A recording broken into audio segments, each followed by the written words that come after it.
मूर्ख बातूनी कछुआ।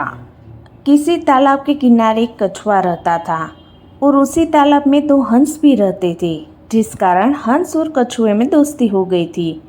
हंस दूर दूर तक उड़कर जाते और मुनियों ज्ञानियों की बातें सुनते और सारा ज्ञान कछुए को भी देते, लेकिन कछुआ बहुत ही बोलता था।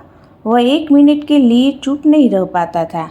एक दिन हंसों ने सुना कि यहाँ अब सूखा पड़ने वाला है, तो यह बात तुरंत कछुए को भी बताई और कछुआ उनसे अपनी जान बचाने को बोला।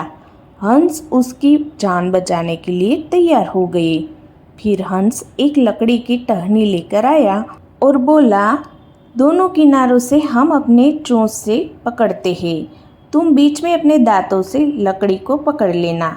इस प्रकार उड़कर दूसरे दूर तालाब में चले जाएंगे, लेकिन एक बात का ध्यान रखना कि बीच में कहीं नहीं बोलना है। कछुए ने भी हामी भर दी और हंस कछुए को लेकर उड़ने लगे।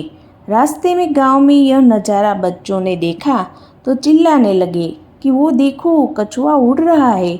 कछुआ बच्चों की आवाज़ सुनकर चुप ना रह सका और बोलने के लिए अपना मुंह खोल दिया। वो जमीन पर गिर पड़ा और उसकी मौत हो गई।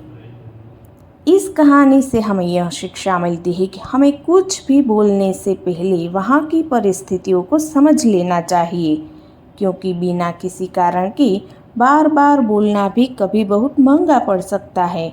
इसलिए अक्सर कहा भी जाता है कि हमें उतना ही बोलना चाहिए जहाँ जितनी ही ज़रूरत हो।